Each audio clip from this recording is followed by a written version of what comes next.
حبیب اللہ الصلاة والسلام علیک یا سید المرسلین الصلاة والسلام علیک یا رحمة للعالمین۔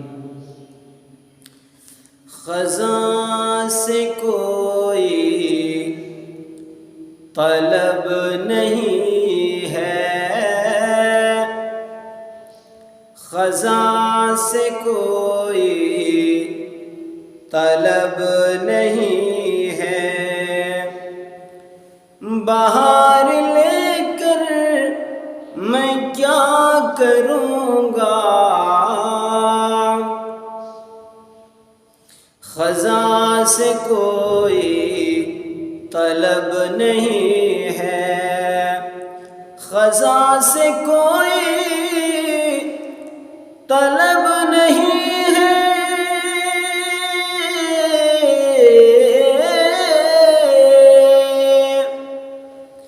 خزاں سے کوئی طلب نہیں ہے، بہار لے کر میں کیا کروں گا، نگاہ ساقی رہے سلامت، نگاہ ساقی رہے سلامت، خمار لے کر میں کیا کروں گا، نگاہ ساقی رہے سلامت۔ اللہ اکبر کبیرہ۔ جب حضرت سلطان محمود غزنوی رحمۃ اللہ علیہ نے بھرے دربار میں فرمایا، اے لوگو تم میں کا کون ہے جو میری زیارت یعنی کہ حضرت خضر علیہ السلام کی مجھ سے زیارت کرا دے، کون ہے جس کے ذریعے سے میں حضرت خضر علیہ السلام سے ملاقات کر سکوں، کون ہے جو میری زیارت حضرت خضر علیہ السلام سے کرا دے۔ برادران ملت اسلامیہ، جو ہی حضرت سلطان محمود غزنوی رحمت اللہ علیہ نے یہ فرمایا، پورے مجمع میں سناٹا چھا گیا۔ اتنے میں ایک غریب آدمی اٹھتا ہے، اٹھنے کے بعد کہتا ہے کہ سلطان میں آپ کی زیارت حضرت خضر علیہ السلام سے کرا دوں گا، میں حضرت خضر علیہ السلام سے آپ کی زیارت کرا دوں گا۔ حضرت سلطان محمود غزنوی رحمت اللہ علیہ نے فرمایا، تو پھر کہو اس کے لیے کیا کرنا پڑے گا۔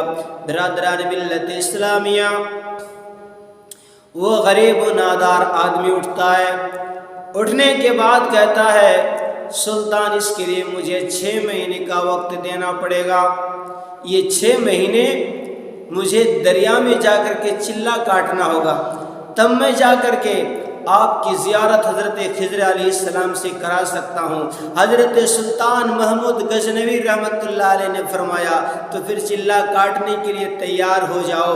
عزیزان ملت اسلامیہ، اس آدمی نے کہا لیکن ایک شرط ہے۔ سلطان نے کہا کون سی شرط ہے؟ اس غریب بندے نے عرض کیا، حضور اس کے لیے 6 مہینے جب میں چلا کاٹوں گا، ہمارے بیوی بچے کھائیں گے کیا؟ ان کے لیے آپ کو انتظام کرنا پڑے گا۔ حضرت سلطان محمود غزنوی رحمت اللہ علیہ نے فرمایا، آج سے تمہارے بیوی بچوں کے، تمہارے گھر کے ساری ذمہ داریوں کو میں اپنے ذمے لیتا ہوں، میں اپنے ذمے لیتا ہوں، تو چلا کاٹنے کے لیے تیار ہو جا۔ برادران ملت اسلامیہ، وہ غریب آدمی دریا کے کنارے جا کر کے بیٹھ جاتا ہے۔ ایک دن گزر گیا، 2 دن گزر گیا، گزرتے گزرتے دن گزرتے رہے۔ جب 6 مہینے کا عرصہ پورا ہوا تو وزیروں نے اس غریب بندے کو پکڑ کر کے حضرت سلطان محمود غزنوی رحمت اللہ علیہ کے دربار میں پیش کیا۔ حضرت سلطان محمود غزنوی رحمت اللہ علیہ نے اس غریب بندے سے پوچھا، بتاؤ تم میری زیارت حضرت خضر علیہ السلام سے کب کراؤ گے؟ اس پر اس غریب بندے نے کہا کہ سلطان مجھ سے ایک غلطی ہو گئی ہے، میں معافی چاہتا ہوں، مجھ سے ایک غلطی ہو گئی ہے، اور وہ غلطی یہ کہ میں نے ایک وظیفہ کو الٹا پڑ دیا تھا، جس کی وجہ سے میں آپ کی زیارت حضرت خضر علیہ السلام سے نہیں کرا سکتا ہوں، پھر سے مجھے 6 مہینے کا وقت دینا پڑے گا۔ حضرت سلطان محمود غزنوی رحمۃ اللہ علیہ نے فرمایا ٹھیک ہے جاؤ، پھر سے 6 مہینہ چلہ کاٹو، لیکن میں حضرت خضر علیہ السلام سے حضرت خضر علیہ السلام کی زیارت کرنا چاہتا ہوں، مجھے ان کی زیارت سے مشرف ہونا ہے۔ وہ غریب آدمی پھر سے چلا جاتا ہے، دریا کے کنارے پر بیٹھ جاتا ہے۔ جب پھر سے 6 مہینے کا عرصہ پورا ہوا تو وزیروں نے اس بندے کو پکڑ کر کے سلطان کی بارگاہ میں پیش کیا۔ سلطان محمود غزنوی رحمۃ اللہ علیہ نے فرمایا بتاؤ کب زیارت کراؤ گے؟ اس پر اس غریب بندے نے اپنا سر جھکا دیا اور کہا کہ سلطان معاف کیجئے گا، میں آپ کی زیارت نہیں کرا سکتا ہوں۔ کہاں میں اور کہاں خضر علیہ السلام؟ میں نے جھوٹ کہا تھا آپ سے، اور وہ جھوٹ میں نے اس لیے کہا تھا کہ میرے پاس کمانے کا کوئی ذریعہ نہیں ہے، میرے پاس آمدنی کا کوئی راستہ نہیں ہے، اس لیے میں نے سوچا کم سے کم اسی بہانے سے 1 سال ہمارے بچے کی پرورش ہو جائے گی، 1 سال ہمارے بچے کھا پی لیں گے، اس لیے میں نے یہ کیا تھا۔ حضرات گرامی، حضرت سلطان محمود غزنوی رحمۃ اللہ علیہ جلال میں آ جاتے ہیں اور اپنے ایک وزیر سے مخاطب ہو کر کے کہتے ہیں اے میرے وزیر، یہ بتاؤ کہ اس بندے نے جس نے میرے ساتھ دھوکہ کیا ہے اس کی سزا کیا ہونی چاہیے؟ وزیر نے کہا اس کی سزا تو یہ ہونی چاہیے کہ اس کا سر کاٹ دینا چاہیے، اس کو قتل کر دینا چاہیے۔ حضرت سلطان محمود غزنوی رحمۃ اللہ علیہ نے اپنے مجمع پر نظر ڈالی تو ایک نورانی چہرے والا بزرگ اس مجمع میں موجود تھے۔ سلطان نے فرمایا اے بزرگ ہستی انسان، اے نورانی چہرے والے، اب آپ ہی بتائیے کیا میرے وزیر نے صحیح فیصلہ سنایا ہے؟ تو اس نورانی چہرے والے بزرگ نے کہا بالکل صحیح فیصلہ سنایا ہے، جو بندہ آپ کے ساتھ غلط بولے، آپ کے ساتھ مذاق کرے، آپ کے ساتھ دھوکہ کرے، اس کی سزا یہی ہونی چاہیے۔ سلطان نے اپنے دوسرے وزیر کی طرف نگاہ ڈالی اور کہا تم بتاؤ کہ اس کی سزا کیا ہونی چاہیے؟ اس پر دوسرا وزیر نے کہا اس کی سزا تو یہ ہونی چاہیے کہ اس بدبخت کو بھوکے کتوں کے آگے ڈال دینا چاہیے، کیونکہ اگر قتل کر دیا جائے گا اس کی جان آسانی سے نکل جائے گی، لیکن اگر بھوکے کتے کے سامنے ڈال دیا جائے تو تڑپ تڑپ کر مرے گا، تاکہ اسے سمجھ میں آ جائے گا جو بادشاہ وقت کے ساتھ غداری کرے اس کی سزا کیسی ہونی چاہیے۔ اس پر سلطان نے پھر سے مجمع میں نظر ڈالی اور اس بزرگ نورانی چہرے والے انسان سے فرمایا آپ بتائیے میرے دوسرے وزیر نے کیسا فیصلہ سنایا، کون پر عمل کرنا چاہیے؟ تو اس نورانی چہرے والے بزرگ نے کہا بالکل آپ کے دوسرے وزیر نے صحیح فیصلہ سنایا ہے، اس بندے کو قتل نہیں بلکہ بھوکے کتوں کے آگے ڈال دینا چاہیے تاکہ اس کی جان جائے اور یہ تڑپ تڑپ کر مرے۔ برادران ملت اسلامیہ، اس پر سلطان محمود غزنوی نے اپنے قریبی غلام ایاز کی جانب مخاطب ہوا اور کہا ایاز تم بتاؤ کہ اس کی سزا کیا ہونی چاہیے؟ ایاز نے بڑے ہی ادب و احترام کے ساتھ کھڑے ہو کر کے کہا سلطان بادشاہ سلامت، میرا فیصلہ یہ ہے کہ اس بندے کو معاف کر دیا جائے، اس بندے کو معاف کر دیا جائے، کیونکہ سلطان اس بندے کے ذریعے سے آپ کو کتنی نیکیاں کمانے کا موقع ملا، اس بندے کے ذریعے سے آپ کو کتنی نیکیاں کمانے کا موقع ملا اور آپ کے خزانے میں کوئی کمی نہیں آئی۔ آپ نے اس غریب بندے کے پورے پریوار کی پرورش کی، کھان پان ہر چیز کا انتظام کیا، لیکن آپ کے خزانے میں کوئی کمی نہیں آئی۔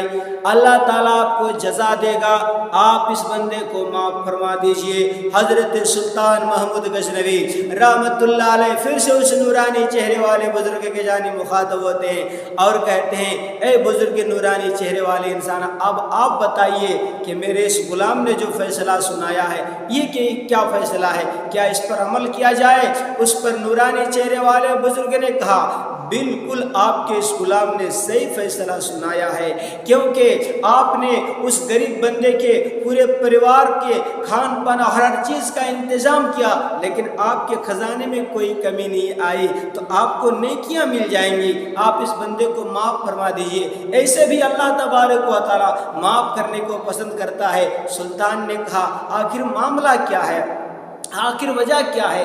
آپ کسی ایک بات پر قائم کیوں نہیں ہیں؟ آپ نے ہمارے پہلے وزیر کے بات پر بھی اس بات پہ سر ہلایا، دوسرے وزیر کی بات میں بھی آپ نے کہا کہ بالکل وہی ہونا چاہیے، اور جب میرے ایاز نے فیصلہ سنایا تو آپ نے کہا یہ بھی صحیح ہے، تو آخر آپ ایک بات پر کیوں قائم نہیں رہتے ہیں؟ حضرات، اب جو اس نورانی چہرے والے بزرگ نے جو بات کہا ہے وہ سننے کے لائق ہے۔ اس نورانی چہرے والے بزرگ نے کہا دراصل آپ کے پہلے غلام نے جو فیصلہ سنایا، پہلے وزیر نے جو فیصلہ سنایا، اس کا باپ دادا قصائی تھا، جو جانوروں کو کاٹتا تھا، اس کے گوشت کو بیچتا تھا، اسی کی نسل سے یہ آدمی ہے جسے آپ نے وزیر بنایا ہے، اس لیے کاٹنے کی صرف بات کرتا ہے، کیونکہ قصائی کے دل میں رحم نہیں ہوتا ہے، اس لیے انہوں نے کاٹنے کی بات کی۔ اور آپ کے جو دوسرے وزیر نے فیصلہ سنایا، اس کا باپ دادا بادشاہوں کے دربار میں کتے کی رکھوالی کرتا تھا، کتے کو نہلانا، کتے کو کھلانا، کتے کو شکار کرنے کی ٹریننگ دینا، اس لیے آپ نے اس آدمی کو، اسی خاندان کے اس آدمی کو وزیر بنایا ہے، اس لیے اس نے کتے سے نچوانے کی بات کی۔ اور آپ نے جو اپنے غلام خاص ایاز سے پوچھا، ایاز نے عفو کی بات کی، درگزر کی بات کی، اس لیے کہ ایاز کوئی عام انسان نہیں ہے، یہ اولاد رسول میں سے ہے۔ تیری نسل پاک میں ہے بچہ بچہ نور کا، تیری نسل پاک میں ہے بچہ بچہ نور کا، تو ہے عین نور، تیرا سب گھرانہ نور کا۔ ایاز آل رسول میں سے ہے، سید زادے، اس لیے اس نے درگزر کی بات کی۔ اس پر سلطان محمود غزنوی رحمۃ اللہ علیہ نے اس نورانی بزرگ کی ہستی، نورانی چہرے والے بزرگ کا شکریہ ادا کیا اور کہا کہ مجھے آج پتہ چلا کہ ہمارا جو ایاز ہے یہ سید زادے ہیں، اس کے لیے آپ کا بہت بہت شکریہ، آج کے بعد سے ان کی الگ تعظیم ہوگی، یہ ہمارا غلام نہیں ہوگا، ہم اس کے غلام ہوں گے، کیونکہ یہ آل رسول ہے۔ اتنے میں ایاز نے کہا بادشاہ، جب ایک راج سے پردہ اٹھ ہی گیا ہے تو دوسری راج سے بھی پردہ اٹھ جائے۔ سلطان نے کہا اب آپ کیا کہنا چاہتے ہیں؟ ایاز نے کہا جب آپ نے جان ہی لیا کہ میں سید زادہ ہوں، نبی کی اولاد میں سے ہوں، اور لیکن دوسری راز کی بات یہ ہے کہ آپ جس نورانی چہرے والے بزرگ سے تب سے بات کر رہے ہیں وہ کوئی اور نہیں ہے، یہی حضرت خضر علیہ السلام ہے۔ سبحان اللہ، یہی حضرت خضر علیہ السلام ہے۔ ملت کے مسلمان بھائیوں، واقعہ سے ہمیں درس ملتا ہے، جو جیسا آدمی ہوگا وہ اسی طرح بات کرے گا۔ حضرات گرامی، اس لیے کہ آج ہم دیکھ رہے ہیں کچھ لوگ جو بہت ہی نیچے طبقے کے لوگ ہیں، مگر ڈگری مل گئی اور ایجوکیشن کر لیا، ڈگریاں مل گئی اور بڑے عہدے میں ہیں، لیکن اس کے باوجود بھی وہ گھٹیا بات کرتا ہے، کیونکہ اس کا تعلق گھٹیا خاندان سے ہے۔ اس لیے میرے ملت کے مسلمان بھائیوں، ہمیں سمجھ لینا چاہیے کہ جو بات کر رہا ہے وہ اگر بالکل خراب بات کر رہا ہے، گھٹیا بات کر رہا ہے، سمجھ لینا کہ اس کا ڈی این اے، اس کا تعلق گھٹیا خاندان سے۔ ہم اہل سنت والجماعت والے ہیں، ہم ہمیشہ نبی کی تعریف کرتے ہیں، ہم رسول پاک صلی اللہ تعالیٰ علیہ وسلم کی محبت کی بات کرتے ہیں۔ اس سے پتہ چلتا ہے کہ ہمارے جو اوپر کے لوگ ہیں، ہمارے جو باپ دادا تھے، یہ نبی کریم صلی اللہ تعالیٰ علیہ وسلم کے عاشق میں سے تھے، حضور اکرم صلی اللہ علیہ وسلم کے نام پہ جان دینے والے تھے۔ اور ایسے بھی کچھ لوگ ہیں جو نبی کی عزت کو کو گھٹانے کی کوشش کرتے ہیں. جو یہ کہتے ہیں کہ یزید حق پر تھا حسین غلط پر تھے، سمجھ لیجئے گا کہ اس کا تعلق کہاں سے، اس کا باپ دادا کا تعلق کہاں سے. اسی لیے شاعر کہتا ہے خزاں سے کوئی طلب نہیں ہے، خزاں سے کوئی طلب نہیں ہے، بہار لے کر میں کیا کروں گا، نگاہ ساقی رہے سلامت، خمار لے کر میں کیا کروں گا، خزاں سے کوئی طلب نہیں ہے. اور کہاں وہ حال بلال حبشی،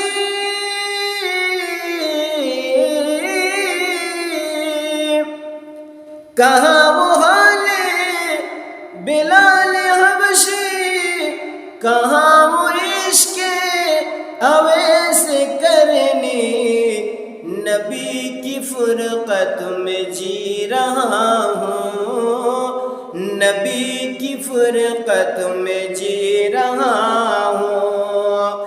ارے قرار لے کر میں کیا کروں گا، نبی کی فرقت میں جی رہا ہوں.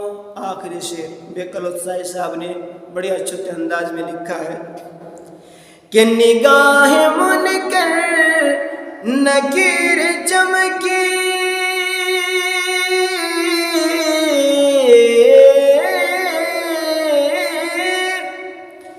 نگاہ منکر نکیر چمکی، تو ان کا بیکل مچل کے بولا، تو ان کا بیکل مچل کے بولا، نبی کے جلووں میں گم ہے شمع، نبی کے جلووں میں گم ہے شمع. اجی مزار لے کر میں کیا کروں گا، نبی کے جلووں میں گم ہے شمع. مزار